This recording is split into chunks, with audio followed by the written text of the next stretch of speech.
Everyone, welcome back to my channel. I hope you are doing well. So आज की video होने वाली है कि हम अपने डार्क सर्कल को मेकअप के थ्रू कैसे कवर अप करें एंड हाइड करें। क्योंकि अक्सर हम मेकअप तो कर लेते हैं, हमें इतना पता होता है कि हम जब भी अपने डार्क सर्कल को हाइड करते हैं या अपने फेस के किसी भी प्रॉब्लमेटिक एरिया को हाइड करना चाहते हैं तो सिर्फ ऑरेंज करेक्टर लगाने से हमारे डार्क सर्कल हाइड हो जाते हैं। लेकिन ऐसा नहीं है। आप क्या गलती करते हैं जिसकी वजह से आप अपने डार्क सर्कल या प्रॉब्लमेटिक एरिया, पिगमेंटेशन, पिंपल को हाइड नहीं कर पाते। वो कुछ देर के बाद आपके फेस पर ग्रे या ब्लूइश होने लगते हैं। इस वीडियो में मैं आपको कुछ ऐसे मेथड बताऊंगी जिसकी वजह से आप अपने फेस के कितने भी डार्क स्पॉट्स, पिगमेंटेशन हो उनको कंसीलिंग की हेल्प से हाइड कर सके। तो चलिए शुरू करते हैं। तो सबसे पहले जो हमारा main and most important step होता है मेकअप में, वो होता है हमारा CTM यानी क्लींजिंग, टोनिंग एंड मॉइस्चराइजिंग। अगर हम डेली बेसिस पर भी मेकअप करते हैं तो हमेशा आपको अपना CTM यानी स्किन केयर जरूर करना है। हम अपनी स्किन केयर के स्टेप को मिस कर देते हैं या स्किप कर देते हैं तो हमारे फेस पे जो भी मेकअप अप्लाई होता है उसमें हाइड्रेशन की ज़रूरत होती है। अगर हम अपने फेस को प्रॉपर हाइड्रेट नहीं रखते तो जो हमारे फेस पर हम प्रोडक्ट को अप्लाई करेंगे वो प्रॉपरली हमारे फेस पर वर्क नहीं करेंगे एंड कुछ देर के बाद आपका फेस एज यू नो काला और ग्रेइश दिखने लगता है।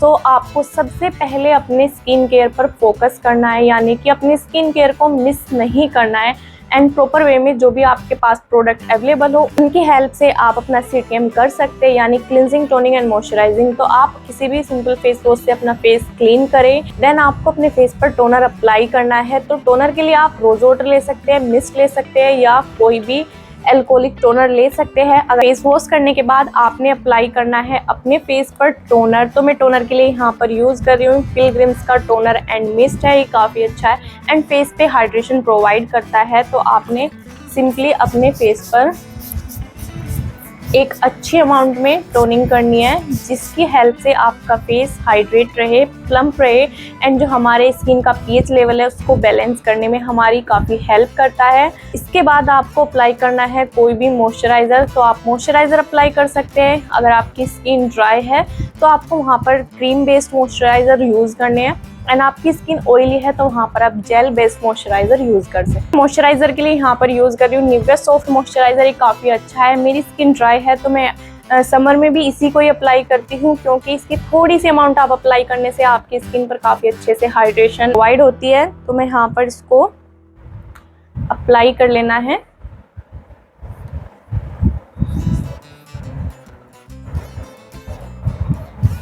ऑल्सो अपनी अंडर आई के नीचे अच्छे से अपनी आईज को हाइड्रेट करना है।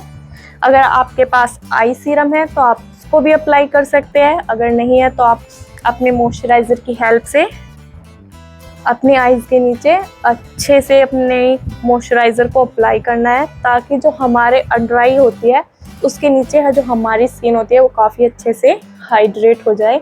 इसके बाद आपको अप्लाई करना है प्राइमर। तो प्राइमर के लिए आप कोई भी प्राइमर यूज़ कर सकते हैं अपनी स्किन टाइप के अकॉर्डिंग। तो मैं यहाँ पर प्राइमर को अप्लाई कर रही हूँ। अगर आपके पास आई प्राइमर है तो आप आई प्राइमर यूज़ करना, अगर नहीं है तो आप सिंपली अपना नॉर्मल प्राइमर यूज़ कर सकते हैं। तो मैं यहाँ पर इसको अच्छे से अपनी स्किन पर अप्लाई कर लेना है। अब देखते हैं हमें अपने जो फेस के डार्क सर्कल है या डार्क स्पॉट्स है उनको कैसे हाइड करना है। यहाँ पर सबसे पहले आपको कुछ ऑप्शन दे देती हूँ जिसकी हेल्प से आप अपने डार्क सर्कल को हाइड कर सकते हैं। तो सबसे पहले एक ऑरेंज करेक्टर, जैसे कि आप देख सकते हैं ये मेरे पास है LA गर्ल का ऑरेंज करेक्टर। तो सेकंड है मेरे पास यहाँ पर मार्स की कवर रेंजर कंसीलर पैलेट। तो इसमें काफ़ी सारे करेक्टर्स एंड कंसीलर दिए हुए हैं जिसकी हेल्प से आप अपने पिगमेंटेशन को या डार्क स्पॉट्स को हाइड कर सकते हैं।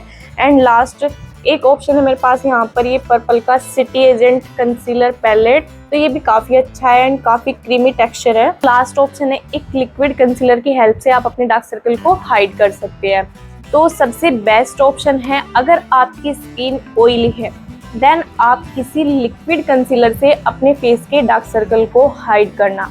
अगर आपकी ड्राई स्किन है तो आपको किसी भी क्रीम प्रोडक्ट की हेल्प से या करेक्टर की हेल्प से अपने डार्क स्पॉट्स को एंड डार्क सर्कल को हाइड करना है। एक तरफ मैं आपको एक कंसीलर की हेल्प से अपने डार्क सर्कल को हाइड करके दिखाऊंगी एंड दूसरी तरफ मैं एक क्रीम प्रोडक्ट की हेल्प से अपने डार्क सर्कल को हाइड करके दिखाऊंगी। सबसे पहले आपको मैं यहाँ पर दिखाती हूँ, अगर आपकी ऑयली स्किन है तो आपको करना है एक लिक्विड प्रोडक्ट से अपने डार्क सर्कल को हाइड। तो सिंपली आपको लेना है अपनी स्किन टोन से एक शेड या 2 शेड डार्कर कंसीलर। तो मैं यहाँ पर इसको थोड़ी अमाउंट में लेनी है।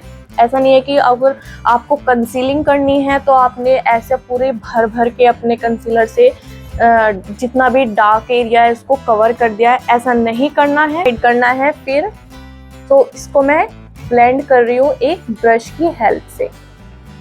सो इसको भी जब ब्रश की हेल्प से आप ब्लेंड करते हैं तो आपको ऐसे डैबिंग मोशन में अपने ब्रश को अप्लाई करना है। ब्रश की हेल्प से प्रोडक्ट को अप्लाई करना है स्किन पर। देख सकते हैं यहाँ पर मैंने कंसीलर की हेल्प से अपने डार्क सर्कल को हाइड किया है, लेकिन यहीं पर ये हाइड नहीं हुआ है।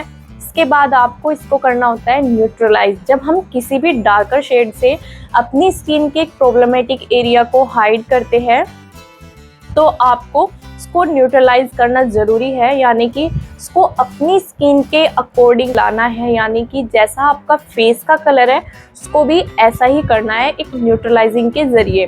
तो हम इसके लिए क्या करेंगे, या तो अपनी शेड से मैचिंग कंसीलर को अप्लाई करें। तो मैं यहाँ पर स्विस ब्यूटी का ये लिक्विड कंसीलर ले रही हूँ जिसका शेड है सेंसेबल। अब मैं इसको भी थोड़ी अमाउंट में अप्लाई करूँगी एंड आपने इसको भी एक ब्रश की हेल्प से ब्लेंड कर लेना है कुछ ऐसे। सो आप देख सकते हैं अब ये बिल्कुल मेरी जो नॉर्मल स्किन है उसके बिल्कुल मैच का हो गया है। अब आपको यहाँ पर इसके बाद फाउंडेशन को अप्लाई करना है। तो इसके बाद जब भी आप फाउंडेशन लगाओगे ना, कभी भी आपका मेकअप ना ग्रे या ब्लैक नहीं लगेगा, स्पेशली अंडर आई के नीचे से।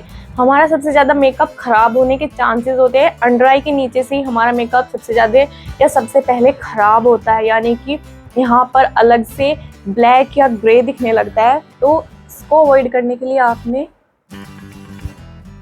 ऐसे कुछ कंसीलिंग करनी है। देख सकते हैं कितना डिफरेंस है और मेरी स्किन से मैच मैंने इसको न्यूट्रलाइजिंग के जरिए कर दिया है।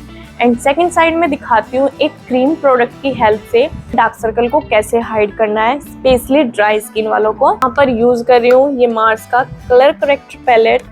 तो यहाँ पर आप देख सकते हैं मैं इन 2 शेड्स के जरिए अपने डार्क सर्कल को हाइड करूँगी। यहाँ पर ले रही हूँ ये एक ऑरेंज शेड।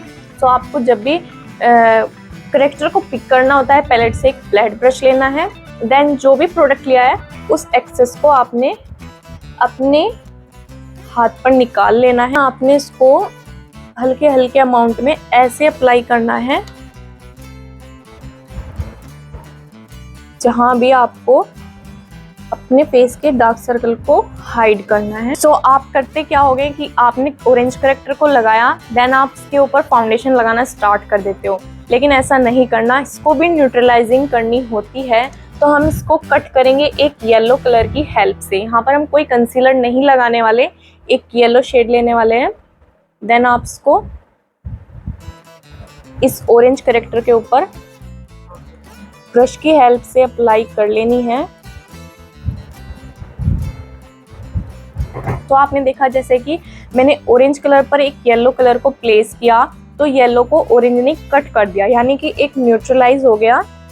सो अब इसको भी ब्रश की हेल्प से हमने ब्लेंड कर दिया है।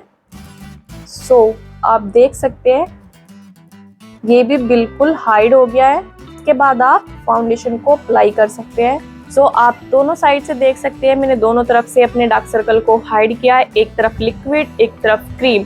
तो अगर आपकी कोई सी भी स्किन टाइप है, अगर ऑयली वाले हैं तो इस तरीके से आप अपने डार्क सर्कल को हाइड करना, अगर ड्राई स्किन वाले हैं तो आपको इस तरीके से अपने डार्क सर्कल को हाइड करना है। इसके बाद आप फाउंडेशन लगाना। सो एक टिप और देती हूँ मैं आपको, जब आप ऐसे कंसीलिंग करते हैं ना तो इसके बाद आपने ना अपने फेस पर एक सेटिंग स्प्रे कर लेनी है, ताकि जो आपने प्रोडक्ट लगाया है ना वो अच्छे से आपके स्किन पर सेट हो जाए, ताकि वो प्रोडक्ट हिले ना। यहाँ पर अप्लाई करूंगी एक सेटिंग स्प्रे। तो इसको भी ड्राई होने देना है खुद से ही। एंड जब भी आपने सेटिंग स्प्रे लगाई है ना, तभी आपको एक ब्रश की हेल्प से इसको भी अच्छे से डैप करना है। सो आप बताना आपको कौन सा तरीका अच्छा लगा। सो आप ऑयली वाले इस तरीके से कर सकते हैं, ड्राई स्किन वाले इस तरीके से अपने डार्क सर्कल को हाइड कर सकते हैं। आई होप आपका मेकअप इस वीडियो को देखने के बाद अंडर आई के नीचे से काला या ग्रे नहीं होगा। इसके बाद भी आपको कोई डाउट रहता है या आपको मेकअप करने में कोई प्रॉब्लम होती है, आप मुझे कॉमेंट बॉक्स में पूछ सकते हैं, मैं उनका आंसर जरूर करूंगी। अगर आपको ये वीडियो अच्छी लगी तो please do like, share and subscribe to my YouTube channel. Thank you for watching my video.